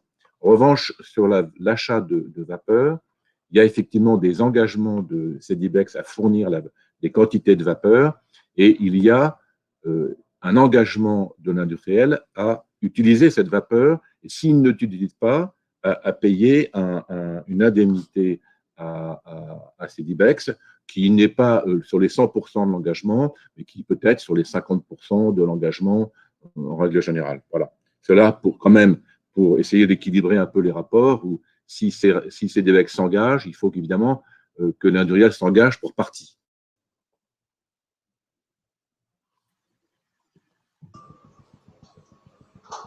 Du coup, si je reprends le montage qui est organisé, les industriels sont rassemblés au sein de la SOCDI. Il s'agit à la fois des industriels qui sont les clients sur la partie incinération des déchets, mais aussi des industriels qui profitent de la vapeur produite par le site. En fait, les SOCDI, ce sont la petite dizaine d'industriels qui se sont engagés dès le départ, c'est-à-dire en 75, si vous voulez, d'accord. Et puis après, alors ceux-là ont d'ailleurs des tarifs de traitement des déchets différents, puisqu'ils ont pris ce risque de fabriquer cet outil et de l'utiliser derrière. Bon, après, il y a évidemment les autres industries ou sites ou établissements qui souhaitent faire traiter leurs déchets et qui n'ont pas véritablement de contrat, si vous voulez. Et ceux-là payent un tarif qui est le tarif habituel réservé par d'autres centres de traitement. D'ailleurs, ils font les choix. Voilà. Mais voilà, il y a quelque part une prime à ceux qui ont évidemment élaboré le montage CEMEDI, CEDIBEX. D'accord. Juste pour compléter ce qu'a dit M. François, tous les industriels qui consomment la vapeur ne sont pas forcément des SOC 10. Voilà. D'accord. En fait, ce qu'on voit en termes de réaction, c'est que à partir du moment où il y a un tuyau, un tube qui est installé, l'intérêt se génère pour venir se connecter sur ce réseau-là. Alors, je ne sais pas si je peux intervenir avec une question, Florence. Oui, bien sûr, Jean. Alors, ici à Dunkerque, on a initié une démarche aussi pour fédérer les industriels sur un projet qu'on appelle Autoroute de la Chaleur, bon, qui peut ressembler finalement à ce que vous avez réalisé. Mais la question que j'ai, et c'est une question qu'on pose depuis pas mal de temps, c'est voilà, un industriel confronté aux cours mondiaux n'est pas à un risque de pouvoir disparaître. Et s'il y a un opérateur qui crée ce réseau, quand effectivement on a un réseau de chaleur avec des habitants, bon, une municipalité, il y a quelque chose de pérenne, quelque chose qui, le risque du déménagement d'un individu ou d'une madame est un risque minime. Donc, en revanche, si un industriel disparaît, c'est un gros risque pour l'équilibre de l'ensemble. Et que ce soit côté offre de chaleur fatale ou côté demande d'ailleurs, c'est le même risque qui peut mettre toute l'équation par terre. Alors, je voulais savoir comment vous avez appréhendé ce risque chez vous et comment vous l'avez évalué et peut-être résolu si vous avez estimé qu'il était important. Oui. D'abord, j'aime beaucoup ce terme d'autoroute de la chaleur. Je trouve qu'il est très parlant et bien. Pour répondre à votre question, en fait, sur notre réseau havrais, donc comme l'a expliqué tout à l'heure François Thuillier, en fait, les industriels alimentés par nous disposent quand même de leur propre chaudière. C'est-à-dire que si on arrête, et c'est arrivé qu'on ait des arrêts techniques qui soient de l'ordre de quelques jours, les industriels sont capables de prendre le relais. Et je pense que c'est essentiel pour eux. Pour leur exploitation. Donc, voilà, le schéma que nous avons, c'est celui-là. Hein. On peut approvisionner à 100% une des industries citées, mais en tout état de cause, si on arrête l'approvisionnement, ils sont capables de prendre le relais. Très bien, oui. Oui, c'est l'avantage de travailler avec un CVO à l'origine, c'est que bon, lui-même est pérenne parce que c'est une structure qui a un contrat à long terme et donc du coup forcément, l'offre est là et mais on pourrait aussi, est-ce que vous n'avez pas estimé qu'il y avait aussi un risque côté de vos clients finalement qui peuvent aussi disparaître et du coup vous auriez moins de chaleur à revendre? Effectivement, je me permets d'intervenir, mais effectivement, le risque existe des deux côtés. D'où l'intérêt de pouvoir diversifier les consommateurs. Et effectivement, ça fait aussi partie je dirais, on peut pas dire du contrat, mais il y a des clauses dans les contrats qui disent que si effectivement l'activité d'un consommateur s'arrête, il faudra que la CEMEDI trouve à réutiliser les quantités de vapeur qui vont être disponibles. C'est quand même, il faut le savoir. C'est-à-dire que dans l'étude de la connexion et de l'extension, il y a effectivement un sujet qui doit être regardé, c'est la pérennité des industriels, comme l'industriel peut se poser la question de la pérennité de l'usine de traitement de déchets, mais il y a ce sujet-là qui effectivement fait partie de l'équation. Et donc, il y a effectivement un risque, si un consommateur s'arrête, que cette quantité se retrouve disponible. Alors, ce qui peut justifier la nécessité dans des réseaux comme ça, pour reprendre le terme autoroute de la chaleur, que l'État y investisse largement, si on y arrive, parce que forcément, pour l'opérateur, ça diminue son exposition finalement. Alors, je ne sais pas si ça a été votre cas. On ne vous entend plus. Oui, pardon. C'est-à-dire qu'en fait, au départ, si vous voulez, quand on a créé, si vous voulez, ce réseau, eh bien, les industriels avaient déjà leur chaudière. Oui. On est venu, en fait, il y a un peu le hasard qui fait qu'aujourd'hui, on est à peu près à l'abri d'un défaut de fourniture par Cedibex qui mettrait tout le monde en danger, quoi. Donc, et La stratégie s'écrit souvent après, si vous voulez. En l'occurrence, c'est le cas, quoi. Voilà. Mais je voudrais dire encore une dernière chose avant que on me coupe le micro, c'est que c'est un vrai facteur d'attractivité, si vous voulez. La vapeur fournie par Cedibex, moi je suis dans une des industries raccordées en tant que président. Je vois, si vous voulez, le coût de la vapeur fournie par Cedibex est bien inférieur à celui que j'obtenais en brûlant du gaz dans mes chaudières, quoi. Oui, bien sûr. Un vrai facteur d'attractivité. Puis quelque part, si vous voulez, en termes d'image pour une zone, c'est ce qu'il faut faire, quoi. Merci. Pour compléter, du coup, sur le format du projet et l'extension, donc là, vous avez étendu votre réseau à 3 nouveaux industriels récemment, l'année dernière. C'est des industriels qui sont venus vers vous. Comment s'est passé le montage de ce projet? Donc, c'est une question d'alignement des planètes. Puisque souvent dans ces projets-là, il faut qu'il y ait plusieurs planètes qui s'alignent. Il y avait un projet de s'étendre en direction de l'Ouest.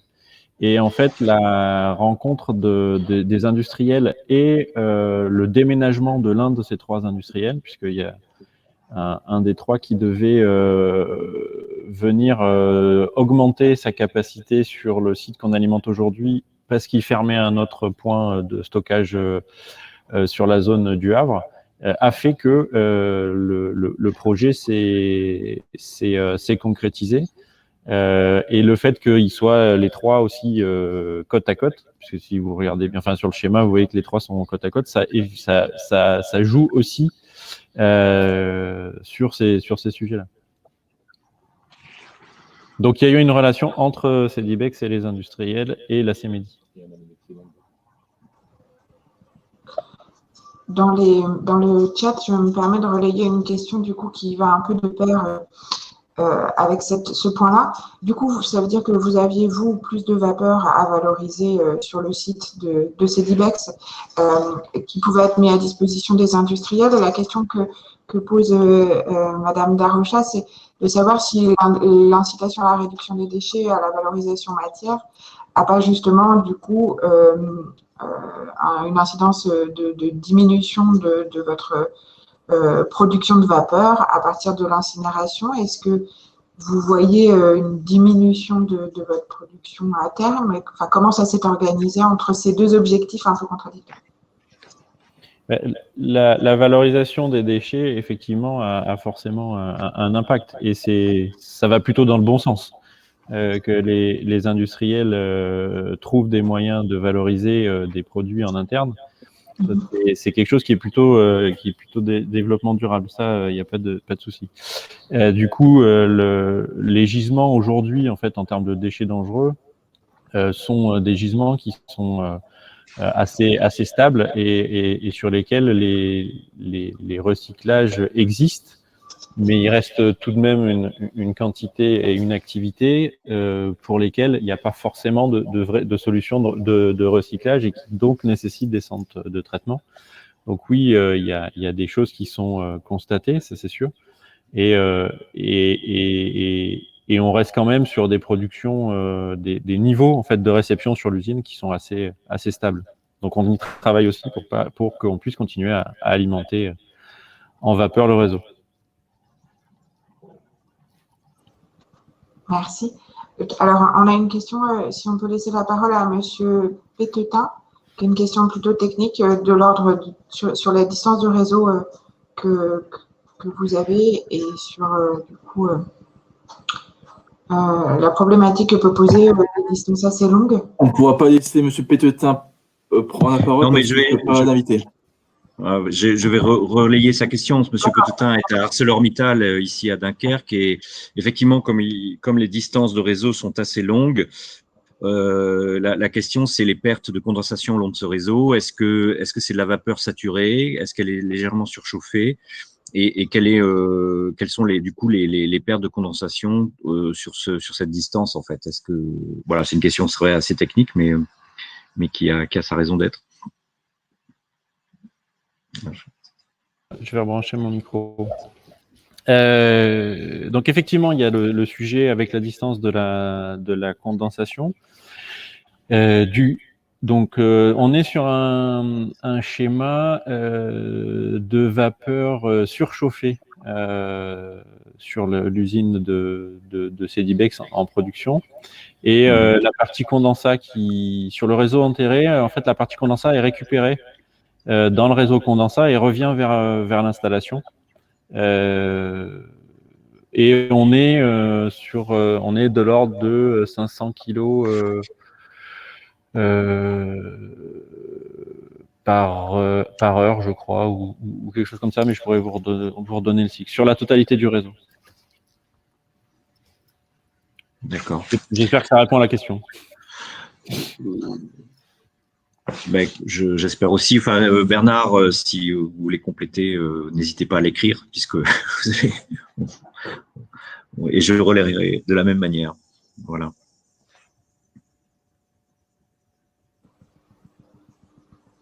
Est-ce qu'on a d'autres questions?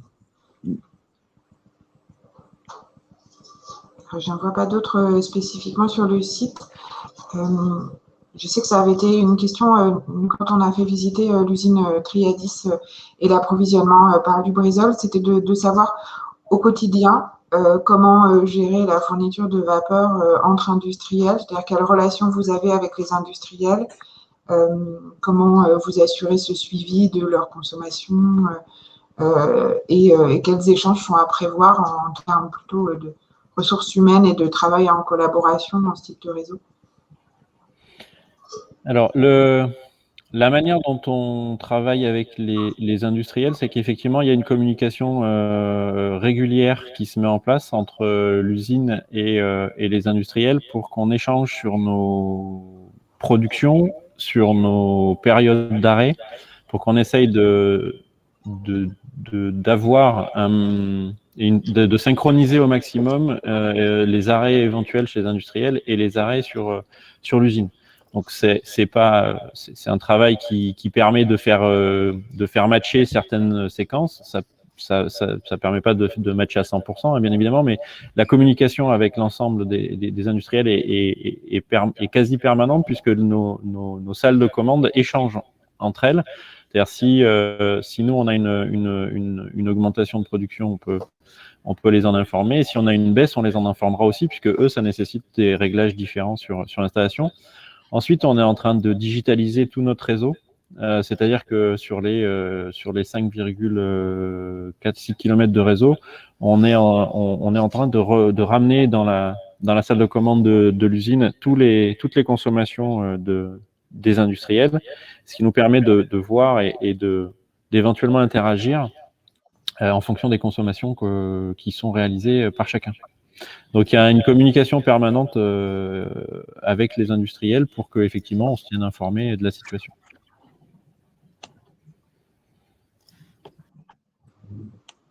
Merci. Merci pour ces précisions.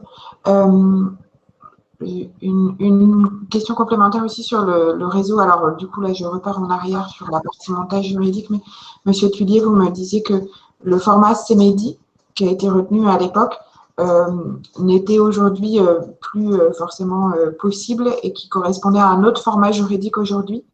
Est-ce que vous pouvez juste... Oui, c'est juste le statut de la SEM, de la CMEDI, qui effectivement est un statut qui n'existe plus aujourd'hui dans la loi et qui donc a été créé il y a 43 ans. Donc il y a 43 ans, ce schéma-là a été retenu.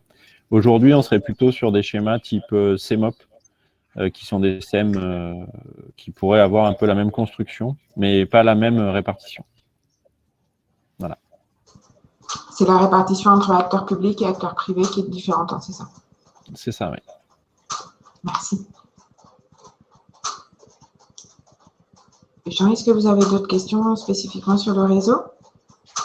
Moi non, et je pense qu'il y a eu beaucoup d'interventions dans le chat et beaucoup de questions, mais je crois qu'on a à peu près fait le tour. Et donc je me permets juste, alors du coup, parce que j'ai vu qu'il y avait eu plusieurs questions, alors après vous allez en parler, Jean, de la démarche dunkerquoise et du fait que l'idée est vraiment de pouvoir aller voir ce qui se passe à Dunkerque dans un second temps. Mais il y a des questions qui portent plutôt sur les projets de stockage de CO2. Alors, juste pour information, parce qu'on n'avait pas fait cette description, il y a un projet en cours en Normandie également sur cette question du stockage CO2. Les industriels travaillent ensemble sur les 3 plaques industrielles qu'on a citées. Ce projet, il est animé par Synerzip, qui est du coup la plateforme industrielle du Havre, dont vous êtes partie prenante, dont également Chevron Rony, tous les sites qui sont connectés aujourd'hui. Et donc, il y a une étude sur la question du stockage CO2 entre des industriels de la plateforme du Havre, des industriels de la plateforme de Port-Jérôme-sur-Seine, et puis quelques industriels rouennais qui ont été associés à cette réflexion. Donc, ça peut aussi alimenter des futurs échanges de ce qui se passe sur cette question-là, qui est complémentaire à celle qu'on traite aujourd'hui. Alors, je vois que Bernard Petetin a reprécisé sa question. OK, les condensats réseau sont retournés, mais est-ce aussi le cas des condensats produits chez les clients quand la vapeur est utilisée comme moyen de chauffage? Alors, voilà, mais je ne sais pas si vous avez une réponse. Tout dépend s'il y a un circuit primaire et un circuit secondaire, j'imagine. Mais... Exactement. C'est exactement ça. La situation qui se passe, c'est qu'effectivement, les retours condensats sont réalisés en montant des batteries d'échange où il y a un circuit primaire et un circuit secondaire et ce qui est la solution la plus viable dans le temps, puisqu'effectivement la partie retour condensat permet aussi d'éviter une consommation d'eau au niveau de l'installation, puisque toutes les quantités de condensat qui ne sont pas retournées, c'est de l'eau qu'on viendra produire en amont pour alimenter les chaudières. Donc c'est effectivement l'installation c'est effectivement la solution la plus intéressante et des deux côtés.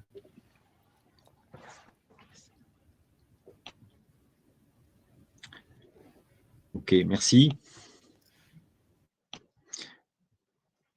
Oui, c'est important pour la consommation d'eau douce. C'est clairement un problème à Dunkerque, c'est vrai. À Dunkerque, on commence à se dire qu'on pourrait avoir des problèmes d'eau industrielle et forcément d'eau douce.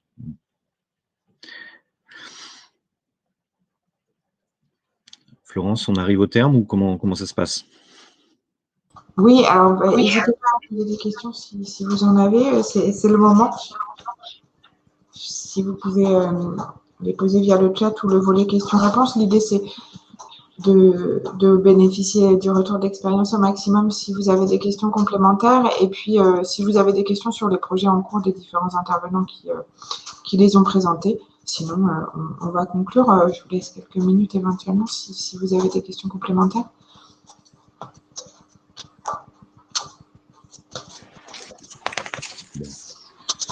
Je pense qu'elles auraient été posées. J'ai l'impression, du coup, je vous laisse la parole, Jean, sur la suite à donner à cette rencontre. Oui, il me revient de conclure ce webinaire et ça va prendre la forme d'un grand merci et puis un teasing aussi pour la suite. Donc, d'abord, merci à Énergie Normandie. Je voudrais saluer aussi Olivier Pascal parce que je crois il me semble qu'au tout début, l'idée vient de lui. Voilà. Alors, il faut savoir rendre à César ce qui est à César. Donc, Olivier Pascal, qui est intervenu au début, qui est le directeur commercial des 2 zones, finalement, pour Dalkia. Donc, merci pour cette très belle initiative. Et on voit au nombre de participants qu'il y a un réel intérêt. Et effectivement, c'est toujours très intéressant d'échanger nos démarches parce que les 2 zones sont enclenchées comme cela a été dit côté Normandie ou côté Dunkerquois, dans la décarbonation de l'industrie et la valorisation de la chaleur fatale est un des éléments pour décarboner. Et je dirais aussi qu'une question d'attractivité, ça a été dit, vous l'avez dit, côté Cedibex et et Cémédy, mais c'est aussi vrai pour le port de Dunkerque. C'est un argument qu'on utilise. S'il y a de la valorisation de chaleur fatale, s'il y a une autoroute de la chaleur, eh bien, le port de Dunkerque, je dis pas qu'on lui facilite, mais ça fait partie de, et même la CUD, ils ont aussi un rôle de développeur de l'industrie sur leur territoire, et donc apporter les utilities, comme on dit, pour employer un terme anglophone, ça fait partie des choses qui peuvent remporter l'adhésion d'industriels qui veulent s'implanter sur ces territoires. Alors, on sera donc un grand merci à Énergie Normandie et à tous les intervenants. On aimerait effectivement faire le match retour à Dunkerque. On aimerait aussi que ça soit de manière présentielle. Bon, peut-être quand même avec les masques, on verra bien ce qu'on nous dira, mais en tout cas en présentiel, ce qui permettra de visiter des installations et d'avoir des échanges plus nourris, voilà, avec toute la richesse du fait de pouvoir se parler, de se regarder, voilà, de se serrer la main, j'espère. L'idée, c'est de montrer les démarches du Dunkerquois sur la valorisation de chaleur fatale, mais sans doute on pourra tout à fait l'élargir sur les expériences qui commencent à se mener sur la décarbonation de l'industrie, donc captation du CO2, faire un tour du territoire, présenter un peu toutes ces démarches. J'ai envie de dire aussi qu'on essaiera de présenter des choses sur lesquelles, alors nous, pour l'énergie, on essaie d'innover un peu, on a un petit peu ce rôle de think tank aussi parfois, d'aiguillon par rapport à des mécanismes. Donc il y a un mécanisme qui a été évoqué, qui était un peu en filigrane dans le chat, et puis c'était aussi le sens un peu d'une des questions, c'est la question de la création d'un fonds de garantie pour se prémunir du risque industriel dans des projets de valorisation de chaleur fatale, justement pour éviter ce cas où, quand il y a peu d'industriels autour d'un réseau, ben, s'il y en a un qui fait défaut, ben, tout peut tomber par terre. Alors évidemment, on a bien compris, je ne sais pas s'il faut dire de chance, mais l'alignement des planètes qu'il y a dans le projet CEDIBEX, Cémédy. Mais voilà, on peut en parler, voir si ça correspond à une attente. Et puis, il y a également un autre concept qu'on essaye de développer. Alors, je vais vous donner le mot barbare, c'est le heat to power to heat. Ça veut dire quoi? Bien, c'est quand il y a trop de chaleur fatale et qu'on ne sait plus quoi en faire, et qu'on se dit on peut pas faire forcément des tuyaux de 50 km pour aller rejoindre le puits de chaleur de la ville voisine, bien l'idée c'est de la transformer en électricité et de se servir de l'électricité comme vecteur de chaleur, parce que au site récepteur, on va dire, on pourrait mettre une pompe à chaleur, et cette pompe à chaleur va utiliser cette électricité venant de chaleur fatale, et là, elle va pomper la chaleur de l'air ou une chaleur basse température difficilement valorisable pour la rendre bien industriellement intéressante. Donc l'idée, c'est d'avoir un espèce de réseau, je ne sais pas si le mot virtuel est le bon mot, mais un réseau virtuel qui fait qu'on pourrait utiliser la chaleur excédente de Dunkerque ou du Havre ou de Rouen, et puis l'utiliser à Bayonne, Marseille ou Strasbourg grâce au vecteur électrique. Alors vous allez me dire c'est complètement fou. Eh ben non, c'est quelque chose sur lequel on a commencé à faire des études, et on va sans doute continuer ces études grâce à... Alors, c'est une idée qu'on a commencé à faire émerger avec Ferrest Energy, dont vous avez entendu parler, Enertime, qui est un fabricant d'ORC. Bon, vous voyez le lien entre chaleur et électricité, évidemment. Des embryons de réflexion ont été faits, et on voudrait pousser l'étude sur le plan juridique réglementaire. On espère avec Ernst & Young, on espère avec une aide de l'ADEME, avec l'aide aussi de certains industriels, tant que c'est pas signé, je peux pas les citer, mais on espère qu'on va avancer là-dessus, et peut-être que lorsque vous viendrez au printemps, on aura des choses intéressantes à pouvoir se partager sur ce sujet. Voilà, en tout cas, retenez le terme, heat to power to heat, et j'espère qu'on pourra en reparler, parce que la chaleur fatale, c'est vraiment trop bête qu'elle reste fatale. Voilà, ça sera mon dernier mot, Florence. Merci beaucoup, Jean. Et puis, merci à tous, en effet, pour ce webinaire très, très riche. Et on se donne rendez-vous, en effet, à Dunkerque. On revient évidemment vers vous dès qu'on a pu organiser une rencontre en physique avec des visites pour pouvoir aller encore plus loin et pour pouvoir vraiment se parler cette fois-ci, en effet. Un grand merci à tous, en tout cas, et puis à très bientôt. Merci, au revoir. Au revoir.